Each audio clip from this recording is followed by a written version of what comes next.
জাতীয় পার্টির দুই পক্ষই নির্বাচনে অংশগ্রহণ করতে চায়, তবে তারা সরকারের পক্ষ থেকে সমান সুযোগ পাবেন কিনা তা নিয়ে সন্দিহান। বিষয়টি নিয়ে দুপক্ষের সঙ্গে বৈঠক করেছে যুক্তরাষ্ট্রভিত্তিক বেসরকারি সংস্থা ইন্টারন্যাশনাল রিপাবলিকান ইনস্টিটিউট IRI এর প্রতিনিধি দল। তারা বিষয়গুলো খতিয়ে দেখেছেন বলে জানা গেছে। সম্প্রতি GM কাদেরের নেতৃত্বাধীন পক্ষ এবং আনিসুল ইসলাম মাহমুদের নেতৃত্বাধীন পক্ষ পৃথকভাবে IRI প্রতিনিধিদের সঙ্গে বৈঠক করে। GM কাদেরের পক্ষের নেতারা জানান, জাতীয় ঐকমত্য কমিশনের সংলাপে জাপাকে অন্তর্ভুক্ত করা হয়নি, তবে এ পক্ষ এখনও নির্বাচনে অংশ নেওয়ার জন্য প্রস্তুতি রাখছে। আনিসুল ইসলাম মাহমুদের পক্ষের নেতারা জানান, একটি সুষ্ঠু ও গ্রহণযোগ্য নির্বাচন নিশ্চিত করতে লেভেল প্লেয়িং ফিল্ড থাকা জরুরি। তারা এই বিষয়ে IRI এর সহযোগিতা চেয়েছেন।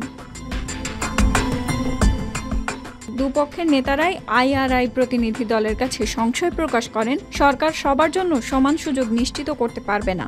বিশেষ করে আইন শৃঙ্খলা পরিস্থিতি নিয়ে তাদের উদ্বেগ আছে। সব মিলিয়ে একটি অবাধ, সুষ্ঠু ও নিরপেক্ষ নির্বাচন অনুষ্ঠানের কোনো লক্ষণ দেখছেন না তারা।